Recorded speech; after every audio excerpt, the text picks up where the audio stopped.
আমার বড় অপুর মৃত্যুর আজ 5 মাস। তার 10 বছরের সংসার ছিল। দুটি ছেলে মেয়ে রেখে আপু মারা যায়।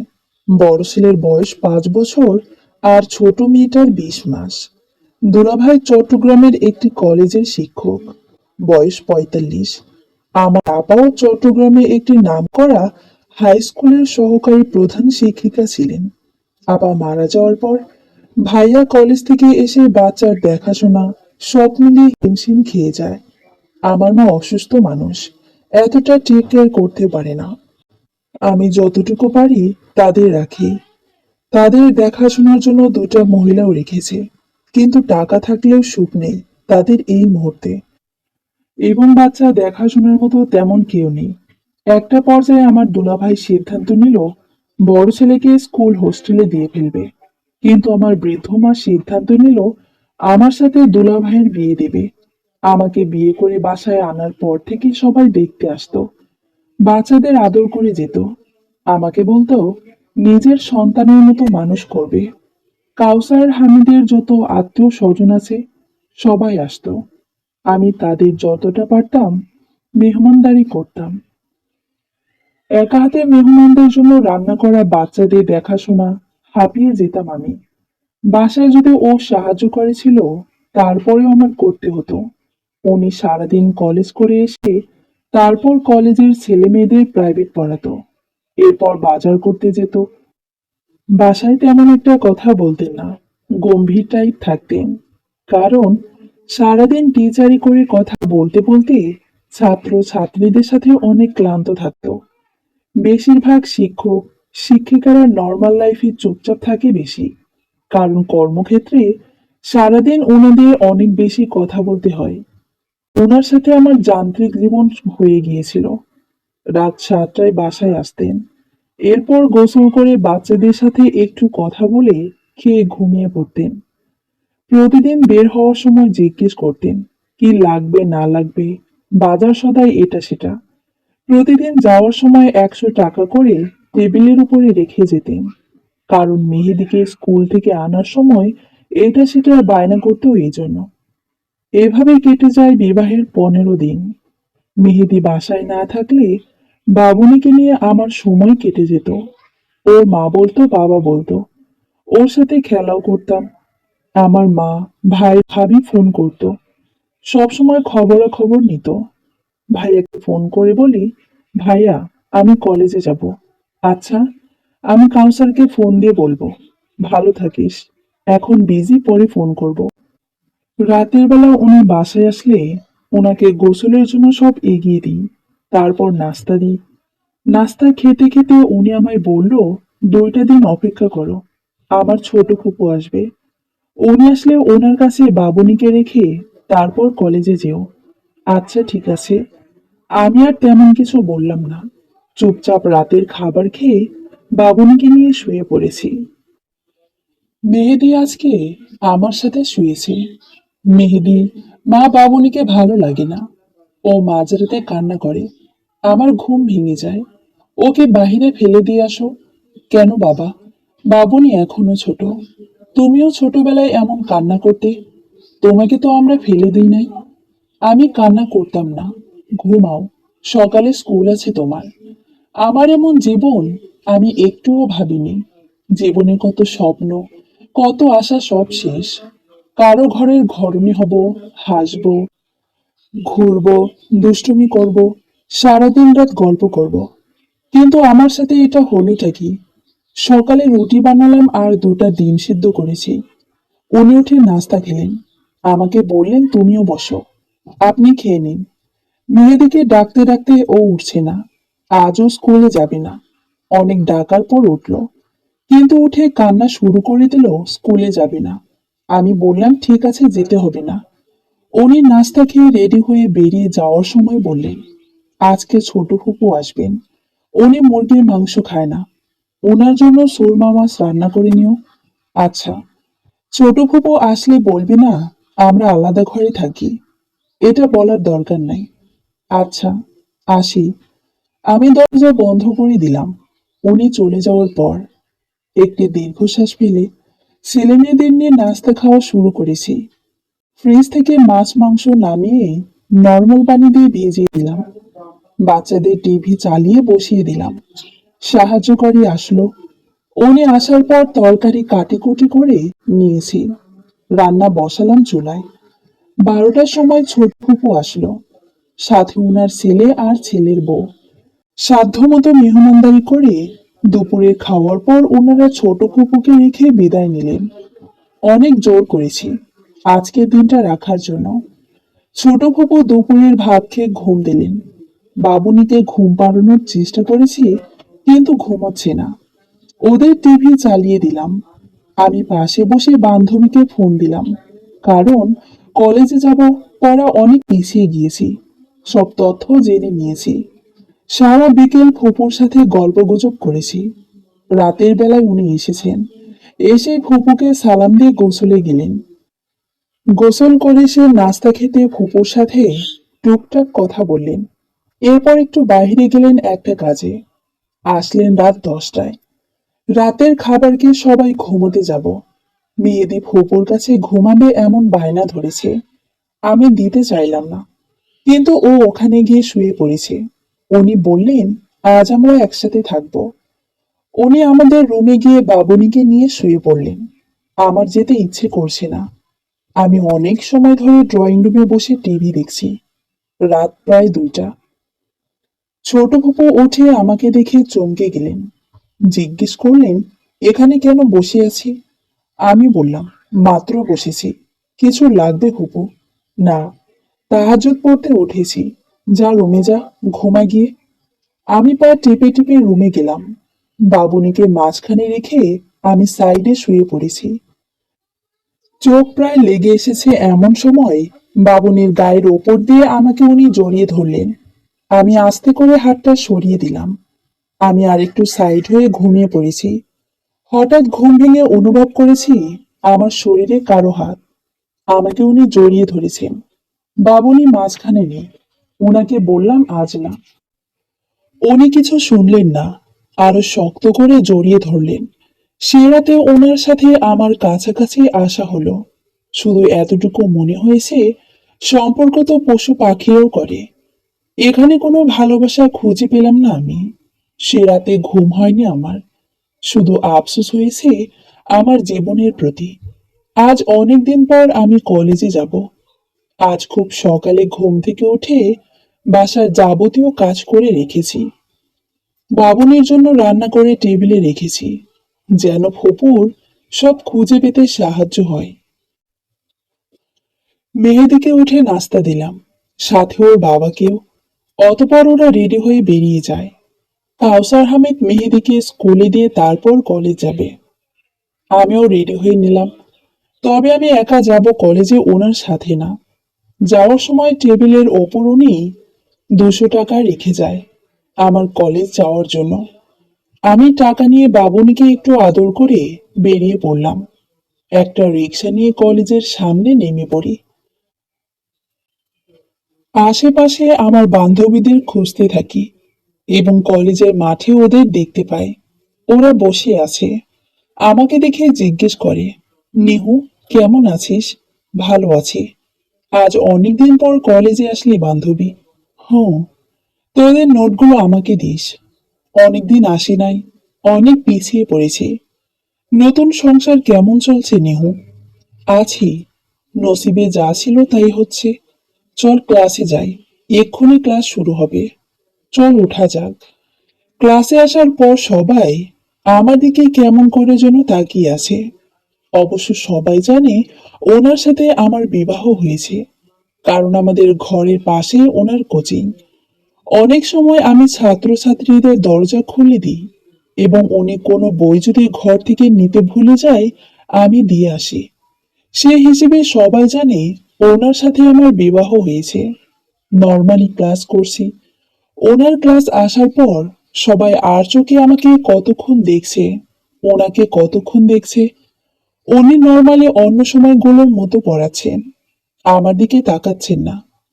কলেজ শেষ করে বান্ধবীদের সাথে হেঁটে হেঁটে বাসায় এসেছি। বাসায় আসতেই বাবুনি আমার কোলে ঝাঁপিয়ে পড়ে। ফুপু আমায় বলে কেন এত দেরি হলো। বাবুনিকে রাখা যায় না, খালি কান্না করেছে। আমি বুঝি না বাপু, কেন এত পড়ালেখা করতে হয়? বাচ্চা মানুষ করো, অনেক পড়েছ, আর পড়তে হবে না। আমাকে বকা টকা দিয়ে উনি নামাজ পড়তে গেলেন। আমি গোসল করে এসে ভাত নিয়ে বসেছি। বাবুনিকে কোল থেকে নামাতেই পারছি না। কোল থেকে নামালেই কান্না করে। বাবুনিকে কোলে নিয়ে ভাত খেতে লাগলাম। ও ভাতগুলো হাত দিয়ে ঘাটছে, আর এমন এমন ধাবা মারছে, পুরো টেবিল আর টেবিলের নিচে ভাত ছড়িয়ে ছিটিয়ে গেছে। দীর্ঘশ্বাস আসলো একটি। আগে কলেজ থেকে এসে শান্তিতে ভাত খেতাম। আমার মনে হলো মা হওয়া ভীষণ সত্যি কঠিন কাজ। বিকেলের দিকে মা আর ভাবিরা এসেছে। কোনো রকম খবর না দিয়ে চলে এসেছে। তারা আসার পর আমাকে জড়িয়ে ধরে। আমি তাদের জড়িয়ে ধরি না। মা, কেমন আছিস মা? বুড়া মানুষের সাথে একটা 17 বছরের মেয়ে বিয়ে দিলে যেমন থাকা যায়, তেমন আছি। আমার উপর রাগ করিস না মা, আমি সবার ভালো চেয়েছি। হুম, সবাই ভালো আছে। ভাবি, নেহু, তোর জন্য কি এনেছি দেখ। বিরিয়ানি রান্না করে এনেছি। খাবো এখন। আমি বিরিয়ানিগুলো টেবিলের ওপরে রেখে রান্নাঘরে নাস্তা বানাতে গেলাম। স্যুপ রান্না করেছি, আর হোমমেড সমোসা ভেজে দিলাম। নাস্তা খাওয়া শেষ করে ভাবি আমাকে আলাদা করে জিজ্ঞেস করেছে, নেহু, তোদের মধ্যে কি কিছু হয়েছে? জি হয়েছে। যাক, ভালো। শুনবেন না কি হয়েছে? রাস্তাঘাটে কুকুররা যেভাবে শারীরিক সম্পর্ক করে, ঠিক সেভাবে হয়েছে। ভাবি, প্রথম প্রথম এমন হয়। সময় দিয়ে দুজন দুজনে, তারপর সব ঠিক হয়ে যাবে। ঘুরতে যা দুজনে কোথাও, ঠিক হয়ে যাবে। জি, বাচ্চা দুটো দুদিকে কাঁদবে। আমি বুড়া বয়সে এসব বেড়ানোর সময় নেই। 2 দিন পর ছেলের বউ আনতে হবে আমাকে। আর কথা না বাড়িয়ে রাতের রান্নার আয়োজন শুরু করি। ভাবি আমায় বলে, নেহু, তোর রাঁধতে হবে না, তুই যা, আমি রাঁধছি। আমি তখন স্টার জলসা আর জি বাংলার নাটক নিয়ে বসলাম। এই 2 চ্যানেলের নাটক আমার ভীষণ প্রিয়। ভাবি রান্না করছে আর মা বাচ্চাদের রেখেছে। আমার মনটা হঠাৎ ভালো হয়ে গেল। নাটক দেখতে দেখতে ভাবি, ইস, আমার জীবনটা যদি এমন হতো।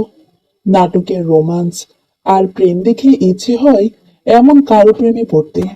এমন কিছু আমার জীবনে ঘটুক, কিন্তু আদৌ তা হবে না আমার জীবনে। উনি রাতে আসলেন। আমি ওনার সামনেই আসি নাই, এবং কোনো নাস্তাও দিই নাই। সব ভাবি আর মা করেছে। আজকে আমি আমার মতো স্বাধীন ছিলাম। রাতে আমি একা একা ঘুমিয়ে পড়েছি, কারো সাথে ঘুমাইনি। পরের দিন আমি আর কলেজে গেলাম না। ভাবিরা 11টায় চলে যায়। রান্নার দরকার হয়নি, কারণ গত রাতে রান্না ছিল। দুপুরে মেহেদিকে স্কুল থেকে আনতে যায়, বাবুনিকে কোলে নিয়ে। বাবুনিটা আদর করে ডাকি, কিন্তু ওর নাম হলো জান্নাত। আমাদের প্রত্যেকের বাসায় একটা একটা আদুরে নাম থাকে। মেহেদির জন্য স্কুলের সামনে দাঁড়িয়ে থাকি। তখন ওর সহপাঠীর কয়েকজন মা আমার সাথে কথা বলতে আসে। ওরা আমাকে আগে থেকেই চিনে, এবং আপুর বাসায় আসলে অনেক সময় মেহেদিকে স্কুলে থেকে আমি নিয়ে আসতাম, কিংবা আমি দিয়ে যেতাম। ওনারা আমার সাথে কৌশলাদি বিনিময় করে এবং আফসোস করে আমার আপুর মৃত্যুতে। আমাকে সান্ত্বনা দেয়, আমি যেন সুন্দর মতো সংসার করি। কিছু সময় ওনাদের সাথে কথাবার্তা বলে আমি মেহেদিকে নিয়ে বাসায় চলে আসি। এসে ভাত খেয়ে ঘুমিয়ে থাকি বাচ্চাদের সাথে নিয়ে। বিকেলের দিকে উঠে মেহেদির টিচার আসে। মেহেদিকে ডেকে দিই পড়ার জন্য। টিচারকে নাস্তা দিই। উনি আসেন রাত 8টায়। এসেই গোসলে ঢুকেন। গোসল করে এসে আর খাবার খেলেন না। উনি বাহির থেকে খেয়ে এসেছেন। আমি টিভিতে সিরিয়াল দেখাই বিজি। উনি পাশে এসে বসে বললেন, পিল এনে দেবো তোমাকে, 1 পাতা, পিল খেও। আমি চুপচাপ ছিলাম, কোনো কথা বলি নাই। সে রাতে উনি কাছে আসতে চাইলেন। আমি না করার সত্ত্বেও উনি আমার ইচ্ছের বিরুদ্ধে আমার কাছে আসলেন। রাতটা আমার ভীষণ হতাশায় কাটলো। ভাবি, সিরিয়ালের মতো কেন হয় না কাছাকাছি আশাগুলো? কেন থাকে না ভালোবাসা? সকালে আমাকে উনি বললেন, পিল খেয়ে নাও। আমি পিল খেয়ে নিলাম। পিল খাওয়ার পর থেকে মাথা ঘোরায়, বমি বমি ভাব হয়।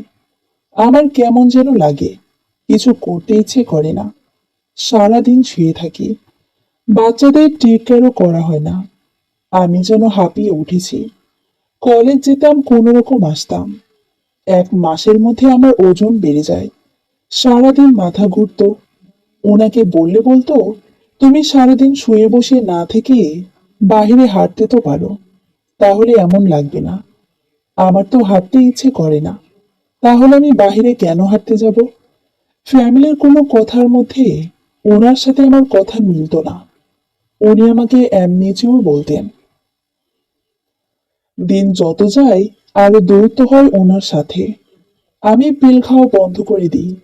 এরপর মাথা ঘুরনটা একদম কমে যায়। আমি টোটালি শারীরিক সম্পর্ক বন্ধ করে দিই এবং একটা পর্যায়ে বলি, ওনার সাথে আমার হবে না আমার। উনি কোনো কথা মনোযোগ দিয়ে শুনতেন না আর বলতেন আমি বেশি কথা বলি। একদিন তো আমায় বলেই ফেললেন, আমি নিশে আপুর মতো না, আর নিশে আপুর মতো কখনো হতেও পারবো না। আমি চরম হতাশার দিক বেদিক হারিয়ে ফেলি। বাচ্চাদের রেখে আমি আমার বাসায় চলে আসি। আম্মা আর ভাবিকে বলি, যদি তোমরা কথা বাড়াও তাহলে আমি সুসাইড করব। ফাইনাল পরীক্ষার আর বেশি দেরি নেই। আমি চলে আসার পরের দিন ভাইয়া গিয়ে মেহেদি আর বাবুনিকে নিয়ে আসে। আমি ওদের ভালোবাসি, এটা সত্যি, কিন্তু আমি বিরক্ত হয়ে যাই সারাদিন ওদের পিছনে ছুটতে ছুটতে। আমি যেন ওদের থেকে একা থাকতে পারলেই বাঁচি। কলেজ যেতাম প্রতিদিন। আমি বান্ধবীদের সহায়তায় আবার আগের লাইফে ফিরে আসি। আড্ডা, ক্লাস, ঘোরাঘুরি, কোচিং, হালকা সাজ, আনন্দে থাকি। বিকেলে কোচিং শেষ করে 3 বান্ধবী মার্কেটে যাই, এটা সেটা খাই। আর বান্ধবীরা প্রেম করতে গেলে ওদের পাহারা দিই। 3টা মাস ওনার সাথে কোনো রকমের যোগাযোগ আমি রাখি নাই, এবং উনি বাসায় আসলে আমি লুকিয়ে লুকিয়ে থাকি। ফাইনাল পরীক্ষা শেষ হয়ে যায়, নানার বাড়ি বেড়াতে যাব। আমার কাজিনরা বারবার শুধু ফোন করে যাওয়ার জন্য। মেহেদি আর বাবুনিকে মা আর ভাবি রাখে।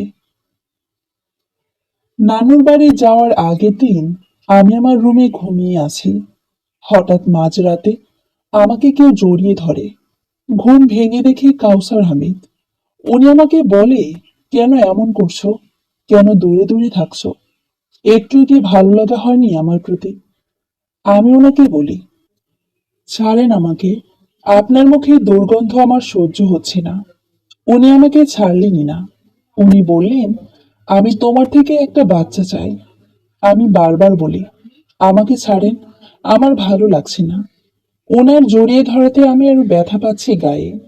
আমি ওনাকে বলি, আপনাকে ভালো লাগে না, ছাড়েন আমাকে। তুমি আমার বউ, আমি তোমাকে ছোঁয়ার অধিকার রাখি। আমি একটা বাচ্চা চাই। এবার আমি চিৎকার করে আম্মাকে, ভাইয়াকে ডাকা শুরু করি। কান্না করে দিই। বাসার সবাই উঠে যায়। আমি কান্না করে ভাইয়াকে জড়িয়ে ধরে বলি, ভাইয়া আমাকে মেরে ফেলেন, কিন্তু ওই লোকের সাথে আমাকে আর রাখেন না, আমি মরে যাব। ভাইয়া ভাবিকে বললেন আমাকে ওনার সাথে রুমে নিয়ে যেতে, আর আজ রাতটা আমার সাথে থাকতে বললেন। ভাইয়ার কাছে কাউসার হামিদ ভীষণ ভালো মানুষ, এবং আমার পরিবারের কাছেও উনি জামাই হিসেবে ভীষণ ভালো। ভাইয়া ওনাকে বললেন, আমরা নেহুকে বোঝাবো, একটু ধৈর্য ধরেন। পরের দিন আমি নানার বাড়ি চলে আসি। নানার বাড়ি এসে আমি মহা খুশি। আমার কাজিনদের সাথে একসাথে ভাত খাওয়া, পুকুরে গোসল করা, আর ফসলের ক্ষেতের আইলের মধ্যে হাঁটা। আমার জীবনের সব দুঃখ যেন ভুলেই গেলাম। কাজিনদের সাথে ঘুমানোর মজাই আলাদা। গভীর রাত পর্যন্ত শুধু গল্প আর গল্প। নানার বাড়িতে আসার 10 দিন পর আমার ভাবি আসে মেহেদিকে নিয়ে। ভাবি এখানে আসার পর সব ভাবিকে খুলে বলি, আর এটা বলি, ভাবি বিয়ে যখন হয়ে গেছে তখন আর তো কিছু করার নেই। উনি সারাদিন বাহির থেকে এসে অল্প কয়েকটা কথা বলে ঘুমিয়ে যান। আমি যদি কথা বলি নিজে থেকে, তাহলে আমি নাকি বেশি কথা বলি। বাচ্চাদের নিয়ে খেললে এবং ওদের সাথে দুষ্টুমি করলে বলে আমার সংসারে মন নাই, আমার কোনো কথার দামই নাই। আমি তো মানুষ, তুমিও তো ভাইয়ার সাথে সংসার করছো, কত সুন্দর করে একে অপরের সাথে কথা বলো। এসব দেখলে আমাদের মন প্রাণ জুড়িয়ে যায়। উনি তো আমাকে ভালোবেসে একটু জড়িয়ে ধরতে পারে, একটা চুমো তো দিতে পারে। আজ বিয়ে হয়েছে এতদিন, কখনো একটা চুমো দিয়েছে কিনা জিজ্ঞেস করো।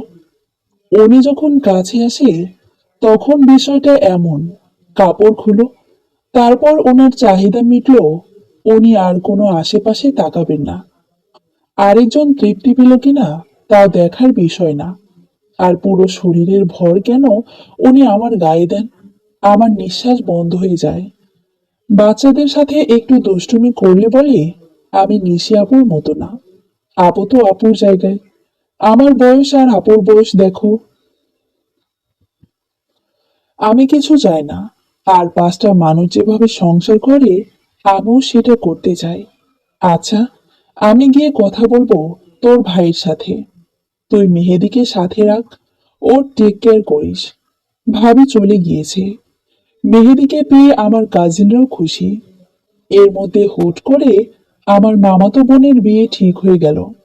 আনন্দ যেন আমাদের আরো পেয়ে বসেছে। বিয়েতে আমাদের ঘরে সবাই আসে। কাউসার হামিদও আসেন বাবুনিকে নিয়ে। ওনাকে দেখে আমি আরো লুকিয়ে লুকিয়ে থাকি। আমার ওনার সামনে যেতে ইচ্ছে করে না। গায়ে হলুদের দিন খুব সুন্দর করে শাড়ি পরে মেকআপ করেছি। এখন স্টেজে ভিডিওতে উঠবো সবাই মিলে, কিন্তু সামনে চেয়ারে বসে রয়েছেন সবাই। তাড়া দেওয়াতে আমিও উঠলাম। দেখলাম আমার দিকে তাকিয়ে আছে। আমি দেখেও না দেখার ভান ধরে রইলাম। রাতের দিকে সব কাজিনরা মিলে গানের তালে তালে বিয়ে বাড়িতে যেয়ে যেমন পারছে নাচতেছিলাম। না নাচলে কাজিনরা টানাটানি করে জোর করে নাচাইতেছিল। আমি যখন নাচতেছিলাম উনি তখন ছিলেন না। তখন প্রায় রাত 2টা।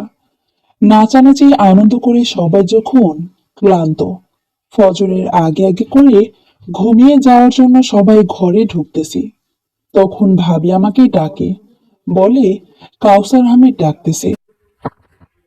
ভাবি আমার ব্যাগগুলো বের করে গুছাইতেছে।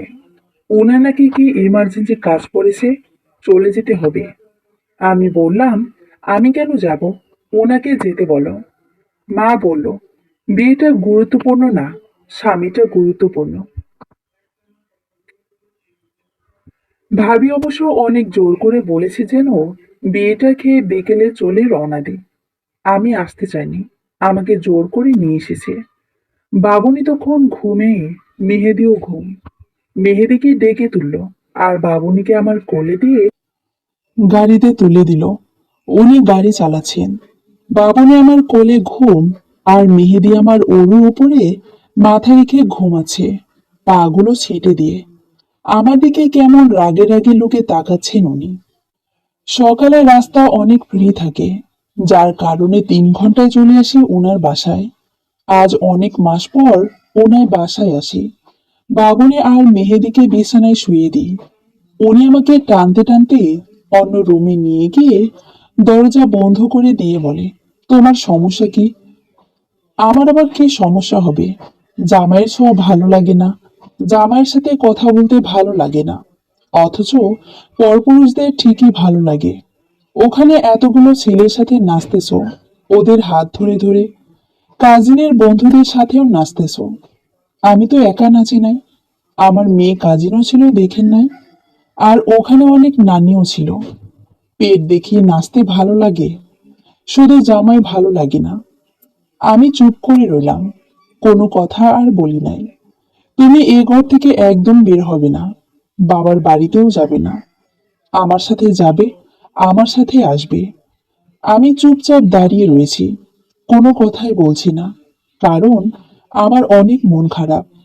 আজকে বিয়েতে সবাই কত মজা করবে, বউ ভাতেও মজা করবে, আর উনি আমাকে অযথা নিয়ে আসলেন। উনি আমার পেটে হাত দিলেন এবং জড়িয়ে ধরে মুখও চুমু খেতে লাগলেন। আমি হাত সরিয়ে দিয়ে বললাম, আমি ক্লান্ত, ঘুমাবো। আমি তো তোমাকে একটু আদর করছি। আমি ওনাকে দূরে সরিয়ে বলে ঘুমাবো। রুম থেকে বের হওয়ার জন্য দরজা খুলতে যাব, এমন সময় উনি আমার চোট ধরে আমার গালে কয়েকটি চড় মেরে দিলেন। মারতে মারতে বললেন, আমি ধরলে তোর ন্যাকামি বেড়ে যায়, নাটক বেড়ে যায় কেন? আমি কান্না করতে করতে বলি, আপনি আমাকে অযথা কেন মারছেন? তখন উনি বিছানার ঝাড়ু নিয়ে আমাকে আরো মারতে শুরু করেন। মারতে মারতে বলতে লাগলেন, আমার কথা শুনবি এখন থেকে? আমি মার খাওয়ার ভয়ে বলি, হুঁ শুনবো। কান্না করতে করতে বলি, আমাকে আর মাইরেন না। উনি তবুও থামছেন না। মারতে মারতে আবার বলে, বাচ্চা নিব তো তুই বাচ্চা নিবি। আমিও বলি, হ্যাঁ নিব, আমাকে ছেড়ে দেন।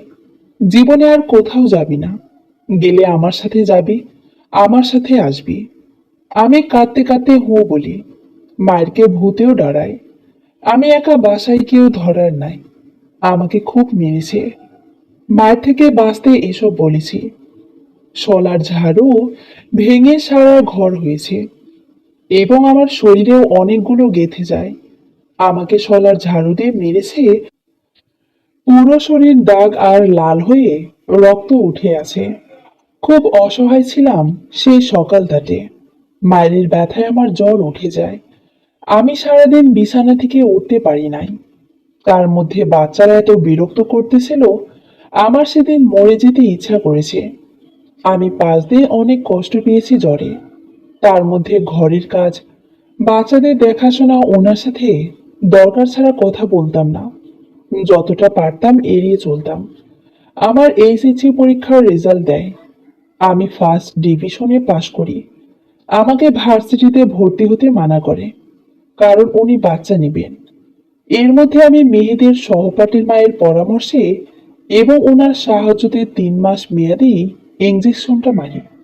জন্ম নিয়ন্ত্রণ পদ্ধতি গ্রহণ করি। উনি আমাকে হাসপাতালে নিয়ে গিয়ে ইঞ্জেকশন মারিয়ে দেয়। আমি মেহেদের স্কুলের নাম করে বের হই বাসা থেকে। উনি আমাকে কোনো রকমে ভর্তি হতে দিবেন না। আমি আমার ভাই ভাবিকে, মাকেও বলি, কিন্তু লাভ হয় না। এর মধ্যে আমার আপার পেনশনের টাকাগুলো পেয়ে যায়। আপা সরকারি চাকরি করত। তার মৃত্যুর পর তার পেনশন দিয়ে দেওয়া হয়। কাউসার হামিদ পুরো টাকা মাকে দিয়ে দেয়। উনি একটা টাকাও রাখেন না। আমার মা নিতে চায়নি, কিন্তু জোর করে দেয়। পরে আমার মা ব্যাংকে বাচ্চাদের নামে টাকাগুলো রেখে দেয়। প্রতি পিরিয়ডের ডেটে তিনি অপেক্ষায় থাকে এবার কনসিভ হলো কিনা। ইঞ্জেকশন মারার পর থেকে আমার পিরিয়ড অনিয়মিত হয়ে যায়। এভাবে 4 মাস কাটার পর অনেক গাইনি ডাক্তারের কাছে আমাকে নিয়ে গেলেন। ডাক্তার আমাকে কিছু টেস্ট আর কনসিভের ওষুধ লিখে দেয়। আমি বলি, টেস্ট এখন করিয়েন না, আগে 1 মাস ওষুধ খেয়ে দেখি। আমি ওষুধ মুখে নিতাম, কিন্তু খেতাম না, ফেলে দিতাম। এর মধ্যে আমার মা মারা যায়। আমি অনেক বেশি ভেঙে পড়ি। বাচ্চার চিন্তা ততদিনে একটু উনি অফ রাখছেন। মা মারা যাওয়ার পর থেকে এতটাই ভেঙে পড়েছি, বলার মতো না। ওখানে 15 দিন থাকার পর উনি আবার বাসায় নিয়ে আসেন। মা মারা যাওয়ার পর থেকে উনি আমাকে আর প্রেসার দেন না। আমি আমার নিজের মতো থাকি বাচ্চাদের নিয়ে, এবং আমি এই লাইফটা মেনে নিয়েছি। কয়েক মাস কেটে যাওয়ার পর আমি ওনার সাথে বসি এবং আমার সমস্ত অভিযোগ, চাওয়া পাওয়া ওনাকে বলি। আমি শুধু এটাই বলি, বিয়ে যখন আপনার সাথে আমার হয়েছে, আপনি আমার স্বামী। আপনি ছাড়া দ্বিতীয় কাউকে আমার জীবনে ভাবার কোনো চেষ্টা বা ইচ্ছেই নাই। কিংবা আমি আপনার থেকে ডিভোর্স নিয়ে দ্বিতীয় বিবাহ করাও পসিবল না। তাহলে বাকি জীবন যখন একসাথে যাবে, তাহলে আমাদের উচিত মিলেমিশে সুন্দর করে সংসার করা। আপনি পড়াতে চান নাই, আমি তাই আর ভর্তিও হইনি। আপনার ইচ্ছেটাকে প্রাধান্য দিয়েছি। আপনি যেভাবে চাইছেন সেভাবে সংসারটা সামলাচ্ছি। আমার সাথে একটু মিলেমিশে থাকুন। আমার চাওয়াটাকে প্রাধান্য দিন। আমাকে ভালোবাসুন। কি বলতে চাইছো? তোমাকে ভালোবাসি না? আরে, তোমার যা লাগে সব টাইম টু টাইম এনে দিচ্ছি। খাওয়া, জামা কাপড়, টাকা পয়সা কোনো কিছুর অভাব তো রাখছি না। আমি তোমাকে ধরতে গেলে তুমি দূরে সরে যাও, আমার হাত সরিয়ে দাও। আর তুমি এত কথা বলো কেন? তোমার মাথায় ঘেলু নাই, কোথায় কি কথা বলতে হবে বিন্দু মাত্র জানো না। তোমাকে কিভাবে ভালোবাসবো তা জানা নাই। তুমি কখনো নিশির মতো হতে পারবেও না। আমি চুপ হয়ে যাই। পারিবারিক ভাবেও কয়েকবার বসি, কিন্তু ঘুরে ফিরে সবাই আমার দিকে আঙ্গুল তুলে বলে আমি সুখে আছি, তাই আমাকে ভূতে গোতায়। আমি ভাত কাপড়ের অভাবে নাই, কোনো কিছুর অভাবেই নাই, তাই আমি এত জ্বালাই। কষ্টে থাকলে নাকি বুঝতাম কয়দিনে কয় মাস যায়। এরপর থেকে আর কোনোদিন অভিযোগ করি নাই, চুপচাপ সব মেনে নিয়েছি। এবং উনি কাছে আসলেও আর দূরে সরিয়ে দিই নাই। উনি মাসে কয়েকবার কিংবা সপ্তাহে একবার কাছে আসতেন, আমি না করিনি এরপর থেকে। এভাবে কয়েক বছর কেটে যায়। আমার বাবুনিও বড় হয়। মেহেদের রুম আলাদা করে দিই। মেহেদি একা ঘুমায়, আর বাবুনি আমাদের সাথেই থাকে। আমি ওনার অনুমতি ছাড়া বাইরে কোথাও যেতাম না। সময় যত যাচ্ছে আমি তত বেশি সুন্দরী এবং দেখতে অনেক মিষ্টি হয়ে যাচ্ছি। আমার চেহারার উজ্জ্বলতা এবং শারীরিক পরিবর্তন দিনকে দিন বেড়ে যাচ্ছিল। এটা সবাই বলতো, কেউ বিশ্বাস করতো না আমি বিবাহিত। আমি নিজে ওনার সঙ্গ পেতে চাইতাম। ইদানিং নিজে থেকে ওনার কাছে যাই, কিন্তু উনি কখনোই এটার মূল্যায়ন করেনি। বলতো আমার শারীরিক সমস্যা হচ্ছে। মানুষের এত দৈহিক চাহিদা থাকা ভালো না। আমি যখন ওনার সঙ্গ চাইতাম উনি এড়িয়ে যেতেন, এবং ওনার ইচ্ছে মতোই হতো। একসময় আমি ওনাকে বলি আমি যদি বাহিরে পরকীয়া করি তাহলে এর জবাব আপনি আল্লাহর কাছে দিবেন।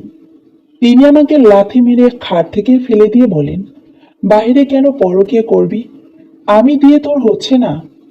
তিনি আমাকে মেহেদের স্কেল দিয়ে অযথা আঘাত করলেন। বললেন ছেলেরা 80 বছরের হলেও তোর থেকে ইয়াং মেয়ে পায়, আর বাচ্চা জন্ম দিতে পারে। যেমন আছিস সেভাবে থাকবি। বেশি সুখে আছোস, এই জন্য এত সমস্যা। আমি বলি হুঁ, অনেক সুখে আছি। আর কিছু বলি না। উনি রাতে আমাদের সাথে আর ঘুমায়নি, মেয়েদের সাথে গিয়ে ঘুমায়। আমিও ডাকি নাই। এরপর থেকে আমাদের বিছানা একদম আলাদা হয়ে যায়। আমি বাবুনিকে নিয়ে আমার রুমে থাকতাম। উনি সপ্তাহ কিংবা মাসে আমার রুমে মাঝরাতে আসতেন। ওনার চাহিদা হয়ে গেলে আবার চলে যেতেন। আমি ওনাকে বলে যাই না, আপনার বুকে ঘুমাতে চাই। উনি বলে এত ঘুমানো লাগবে না। কয়েকবার চেষ্টা করেছি একসাথে ঘুমানোর, কিন্তু এরপর আর কখনো আমি ডাকি নাই, আর উনিও আসেন নাই। তবে ওনার চাহিদা হলে মাঝরাতে আসলে আমি কখনো না বলতাম না। বিয়ের 4 বছর পর হঠাৎ উনি খুব অসুস্থ হয়ে যায়। ওনার হাতে পায়ে পানি চলে আসে, মাথা ঘুরায়, বমি করে। দীর্ঘদিন যাবৎ কলেজে যেতে পারে না। সবসময় কোমরের পেছনে ওনার ব্যথা করে, এবং মূত্র ত্যাগ করার সময় উনি কান্না করে দেন। ডাক্তার ওষুধ প্রথম থেকে চলতে থাকে। ওনার কিডনি একটি পুরো ড্যামেজ এবং আরেকটি 15% কোনো রকম ভালো আছে। আগেও কোমরে ব্যথা করত। উনি মনে করতেন সারাদিন বসে থাকতে হয়, এই জন্য নর্মাল ফার্মেসি থেকে ব্যথার ওষুধ এনে খেতেন। ওনাকে ইমার্জেন্সি মেডিকেল ভর্তি করানো হয়। আমার ভাই ইন্ডিয়া নিয়ে যাওয়ার জন্য সমস্ত প্রস্তুতি নিয়ে ফেলে। আমি হাসপাতাল আর বাচ্চাদের টেক কেয়ার পুরো সব আমার কাঁধে চাপে। আমার বাচ্চাগুলো ভাবির কাছে দিয়ে আমি হাসপাতালে থাকতাম, ওনার পাশে বসে থাকতাম, ওনার মাথায় হাত বুলিয়ে দিতাম। সবসময় বলতাম আপনার পাশে আছি, আপনাকে ছেড়ে যাব না। ডাক্তাররা কিডনির প্রতিস্থাপনের জন্য বললেন ইমার্জেন্সি। আমার ভাই আর তার কলিগরা অনেক খোঁজ করতে লাগলেন। কিডনি কেউ সেল করতে রাজি হয় না, আর যারা সেল করবে বলে তাদের সাথে কোনো কিছু মেলে না। তখন মনে হয়েছিল এত এত গরিব অসহায় মানুষ আছে যাদের টাকার অনেক প্রয়োজন, সারাদিন হাত পেতে থাকে টাকার জন্য। আমরা 10 লাখ টাকা দেব বলেছি, তারপরেও তারা রাজি হয় না। অনেক খোঁজাখুঁজির পর ভাগ্যক্রমে একজনকে পেয়ে যায় এবং তার সাথে সব ম্যাচ করে। ইমার্জেন্সি পাসপোর্ট বানিয়ে তাকে পাশের দেশ ইন্ডিয়াতে নিয়ে যায়। ইন্ডিয়ায় যাওয়ার আগে তার পরিবারের হাতে ক্যাশ 2 লাখ টাকা দিই আমরা, এবং বাকি 8 লাখ অপারেশনের আগের দিন দিব বলি। ভারতে যাওয়ার পর হোটেলে উঠি। অপারেশনের জন্য সমস্ত প্রস্তুতি শেষ।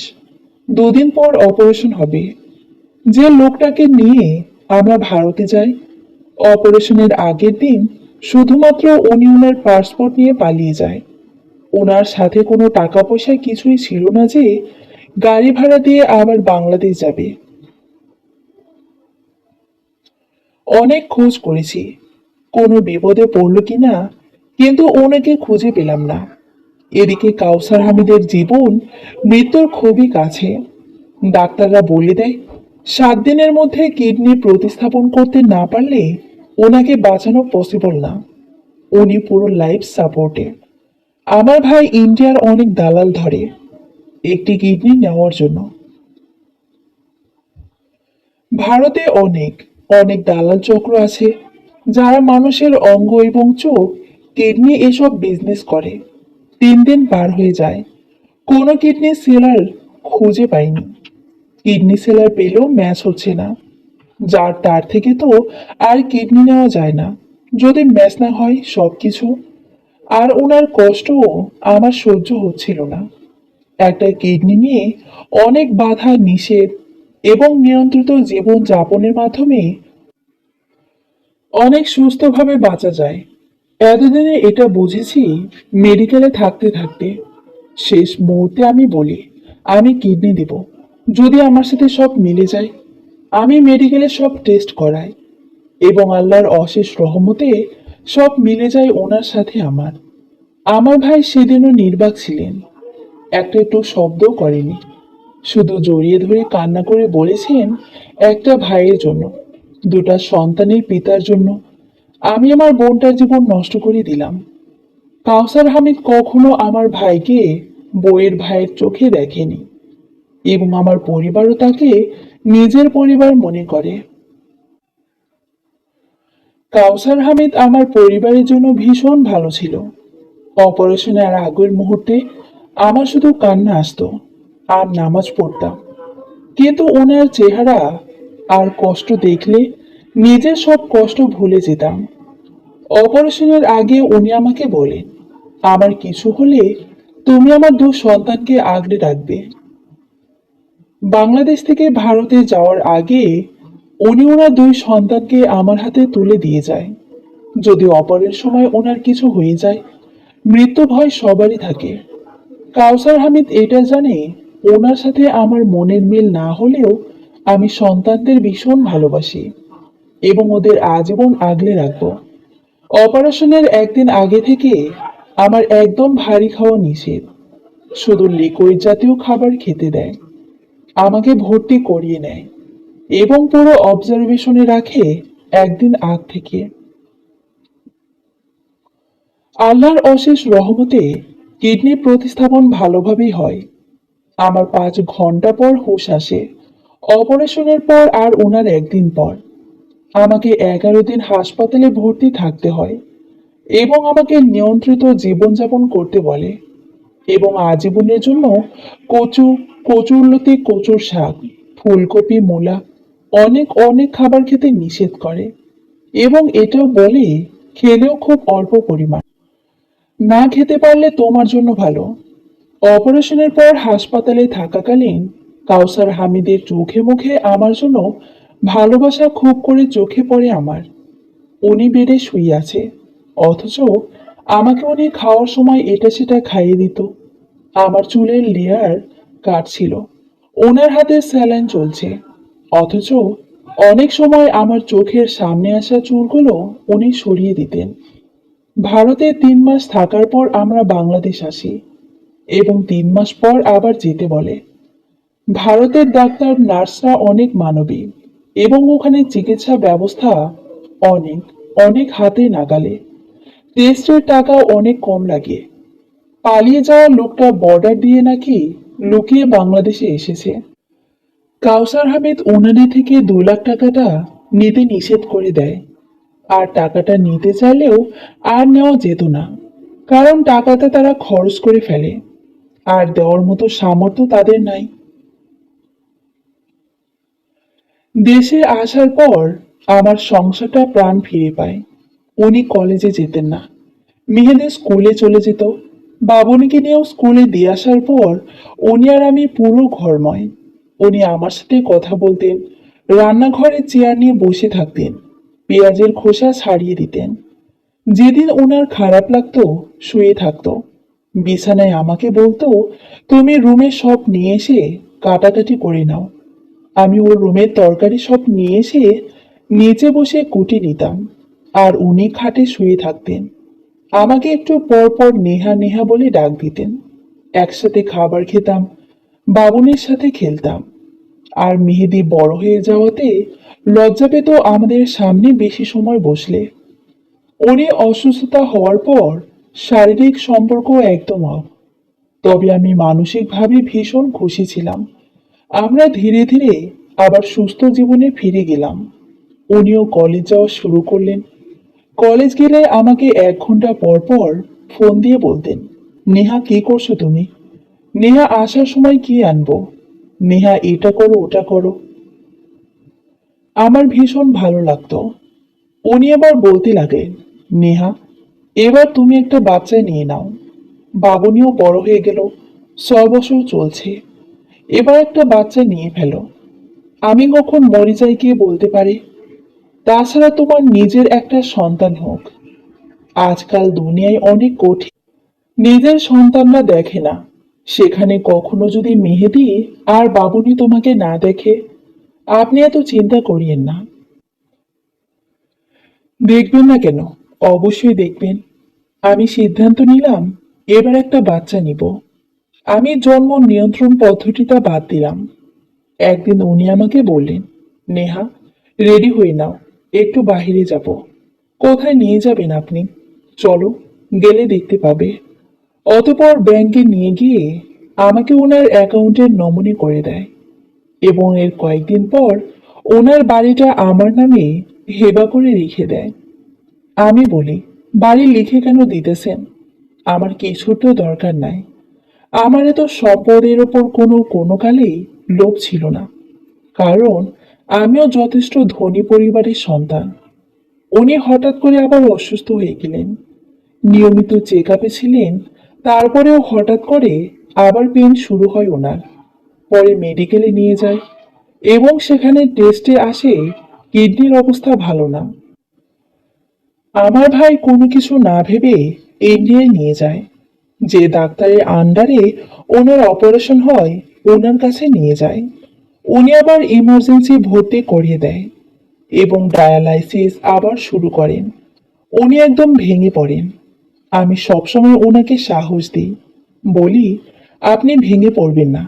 দরকার হলে আমার বাকি একটা কিডনিও আপনাকে দিয়ে দেব। উনি বলে, নেহা এমন বলো না। মেডিকেলে থাকা অবস্থায় প্রায় রাতেই উনি ঘুম থেকে ধড়পড় করে উঠে যেতেন, আর বলতেন, নেহা আমাকে নিশি নিতে এসেছে। আমি এমন স্বপ্ন দেখলাম। আমি বলি, এমন কিছুই হবে না। আমি ভাবিকে ফোন করে বলি, এবং কিছু দান সদকা করে দিতে বলি। মেডিকেলে ভর্তি হওয়ার পর থেকে উনি শুধু আপুকে, ওনার মা বাবাকে স্বপ্ন দেখতেন, আর বলতেন, নেহা আমি মনে হয় আর বাঁচব না। আমার কিছু হলে বাচ্চাদের দেখবে তুমি। আমি সবসময় বলতাম, কিছু হবে না আপনার। মেডিকেলে থাকা অবস্থায় উনি 2013 সালের 8 জুন সকালে আমাকে বলেন, নেহারে একটা বাচ্চা তো হলো না। আমি বলি, আপনি সুস্থ হন, ইনশাল্লাহ হবে। উনি তেমন নাস্তাও খেলেন না। নার্স বকাবকি করলো কেন নাস্তা খাচ্ছে না, ওনার শরীর অনেক দুর্বল। আমার হাত ধরে বলে, নেহা তুমি একটু সামনে আসো, তোমাকে কয়টা চুমু দিই। উনি এটা প্রায় করতেন, আমাকে চুমু দিতেন। আমি মুখটা সামনে নিই। উনি আমাকে চুমু দিলেন কপালে, গালে। এরপর দুপুরের দিকে উনি ঘুমিয়ে যান। আমি হোটেলে গিয়ে গোসল নামাজ শেষ করে ভাইয়াকে নিয়ে একটা ভাতের হোটেলে ভাত খেলাম। ভাত খেয়ে আস্তে আস্তে হেঁটে হেঁটে আসছি, তখন মেডিকেল থেকে ফোন করে এমার্জেন্সি যেতে। আমরা কাছাকাছি ছিলাম, দৌড়ে যাই। আমি 2টার দিকে যাই মেডিকেল থেকে। আজকে কিছুটা সুস্থ ছিলেন উনি। হঠাৎ কি হলো, ওনাকে লাইফ সাপোর্ট দেওয়া হয়। লাইফ সাপোর্ট দেওয়ার আধা ঘন্টা পর উনি ব্রেন ডেড করেন। 2013 সালের 8 জুন আমি বিধবা হয়ে যাই। আমার 5.5 বছরের সংসার ছিল। ওনাকে ধরে বারবার বলতেছিলাম, উঠে যান না, আপনাকে ভালোবাসি আমি। আমার ভাই মেডিকেলের ঝামেলা নিয়ে বিজি। বিদেশ থেকে দেশে লাশ আনা অনেক ঝামেলা। আমি নিথর হয়ে হাসপাতালের করিডোরে বসে আছি। আমার ভাই লাশ আনার জন্য দালাল ধরে। 4 দিন পর দালালের মাধ্যমে 1,10,000 টাকা ঘুষ দিয়ে বিমানে করে লাশ সহ নিয়ে দেশে ফিরি। মেহেদি আর বাবুনিকে নিয়ে জড়িয়ে ধরে বলি, তোমাদের বাবাকে ফিরিয়ে আনতে পারি নাই আমি। দেশে আনার পর ওনাকে দাফন দেওয়া হয় ওনাদের পারিবারিক কবরস্থানে। আমি যে কি পরিমাণে ভালোবাসি সেটা আমি যে ওনার মৃত্যুর পর হাড়ে হাড়ে বুঝতে পারছি। কাউসার হামিদ আমাদের ছেড়ে চলে যাওয়ার পর জীবন যেন অনেক কঠিন হয়ে গেল। ছোট ছোট 2টা বাচ্চা আপু, আর উনি আমার কাছে আমানত রেখে গেলেন। উনি দুনিয়া ছেড়ে যাওয়ার 40 দিনও হয়নি, এর মধ্যে ওনার পরিবার সম্পদ নিয়ে ঠেলাঠেলি শুরু করে দেয়। ওনার বোনেরা বাবুনি আর মেহেদির দায়িত্ব নেওয়ার জন্য পাগল হয়ে যায়, কারণ ওনার পেনশনের মোটা অঙ্কে 1টা টাকা পাওয়া যাবে এবং সম্পদের ভাগ দেওয়া থেকে বেঁচে যাবে। আমার ইদ্যুৎ পালনও শেষ হয়নি, তার মধ্যে ওনারা এসব শুরু করেছেন। আমাকে বলতো, তুমি অল্প বয়সী একটা মেয়ে, বয়স আরবার কত হলো, তোমার সমবয়সী কারো এখনো বিয়েই হয়নি, তার চেয়ে তুমি নিজের জীবন গুছিয়ে নাও। ইদ্যুৎ পালনের আগে ওনার ফ্যামিলির সবাই আমার বিয়ে নিয়ে পড়েছে। উনি মারা যাওয়ার পর ওনার বোনেও বলল, ওনার বোন থেকে নাকি উনি 5 লাখ টাকা নিয়েছে, আর ওনার ফুপুর ছেলে থেকে 2 লাখ। এরকম করে প্রায় 21 লাখ টাকার হিসাব আমাকে দেয়। ঘরোয়া বৈঠকও হয়। তখন আমার ভাই বলে, এত টাকা নিয়েছে, আমাদের তো কোনোদিন কিছু বলে নাই, এবং সে ধার করার মতো মানুষও না। কিন্তু ওনারা বলে, আমাদের থেকে নিয়েছে, এখন ফেরত দিবেন, কথা শেষ। আপনাদের কাছে কোনো প্রমাণ আছে আমাদের ছেলে আমাদের থেকে টাকা নিয়েছে? এইটার আবার প্রমাণ কেন রাখবো? তোমরা টাকা দিতে না পারলে সম্পদ দিয়ে দাও। আপনাদের থেকে টাকা নিয়েছে, তাহলে দাফনের সময় খাটিয়ে ধরে রাখেন নাই কেন? আমরা তো এত অমানবিক না। আমার ভাইয়ের সাথে তারা রীতিমতো ঝগড়া শুরু করে। তখন আমার ভাই বলে, উনি মৃত্যুর আগেও বলেছে উনি কোনো ধরনের টাকা কারো কাছ থেকে ধার নেননি, এবং আমাদের বলেও যায়নি। ওনারা বলেন, কাউসার হামিদ তোমাদের থেকে গোপন রাখতে বলেছে, তাই গোপন রেখেছি। এটা নিয়ে ওরা অনেক বেশি ঝামেলা করে, এবং ওনার রাস্তার পাশে জায়গাগুলোতে ওরা দোকান বেঁধে ফেলে। আমি ভাইকে বলি, ভাই আর ঝামেলা করিয়েন না, এখন এসব ইচ্ছে করে না, ইদ্যুৎটা একটু পালন করি, তারপর দেখা যাবে। গ্রাম থেকে আমার একটা খালা আর খালাতো ভাই আসে আমার সাথে থাকার জন্য। খালাতো ভাইয়ের বয়স 16 বছর। সে মেহেদি বাবুনিকে স্কুলে দিয়ে আসতো, নিয়ে আসতো, এবং মাঝে মাঝে আমার খালা বাজার করে আনতো। বেশিরভাগ বাজার আমার ভাইয়ের করে দিত। আমাকে ওনার শূন্যতা অনেক পোড়াতো। শেষের একটা বছর ওনাকে অনেক ভালোবেসে ফেলেছি। আবার নিজেকে এটা বলে সান্ত্বনা দিতাম, আমার আপুর কাছে আছে, আল্লাহ তাদের জান্নাত দিয়েছে, জান্নাতে তারা শান্তিতে আছে। কিন্তু আমারও তো স্বামী হয়, আমি কার সাথে থাকবো জান্নাতে, এটা বলেও কান্না আসে। আমি কখনো নামাজে দাঁড়িয়ে ওনার সাথে জান্নাতে থাকার কথা আল্লাহকে বলি নাই, কারণ আমার আপুর সাথে কে থাকবে? আপু যদি দেখে ছোট বোনের সাথে কাউসার হামিদ, ওনার ব্যবহৃত সব জিনিস ধরে ধরে দেখতাম, বাচ্চাদের জড়িয়ে ধরতাম। একদিন মেহেদি আমাকে জড়িয়ে ধরে বলে, আম্মু, তুমি কি আবার বিয়ে করে ফেলবে? আমাদের ছেড়ে চলে যাবে, আমাদের রেখে? মেয়েদের মাথায় কি এসেছে তা আমার জানা নাই। আমি বলি, কেন বাবা, এমন কেন বলছো? সবাই বলে, তোমাকে বিয়ে দিয়ে ফেলতে। তখন তো তুমি আমাদের ছেড়ে চলে যাবে। মা, তুমি আমাদের ছেড়ে যাবে না, আমাকে ধরে বলো। আমি তখন মেহেদিকে জড়িয়ে ধরে বলি, না বাবা, তোমাদের ছেড়ে আমি কোথাও যাব না। এর মধ্যে আমার ইদ্যত শেষ হয় এবং আমার খালাতো ভাইটা গ্রামে চলে যায়। তার লেখাপড়ার ব্যাঘাত হচ্ছিল। মেহেদি আর বাবুনিদের নিয়ে আবার একা পথ চলা শুরু হয়। আমি তাদের মা এবং তাদের বাবা। তাদের স্কুলে নিয়ে আসা এবং নিয়ে আসা, রান্না বান্না, বাজার সব আমি করতে লাগলাম। এর মধ্যে ওদের বাবার অফিস থেকে এককালীন মোটা অঙ্কের একটা টাকা আমি পাই এবং সেটি ব্যাংকে রেখে দিই। ওদের বাবার 5টি দোকান ছিল, সেগুলো দিয়ে সংসার চলত। কাউসার হামিদের পরিবার সম্পদ নিয়ে আবার ঝামেলা শুরু করে। কাউসার হামিদের প্রত্যেক সম্পদগুলো ওরা ভোগ দখল শুরু করেছে। আমি আমার ভাইয়ের সাহায্যতে ওয়ারিশ সার্টিফিকেট নিয়ে থানায় মামলা করি।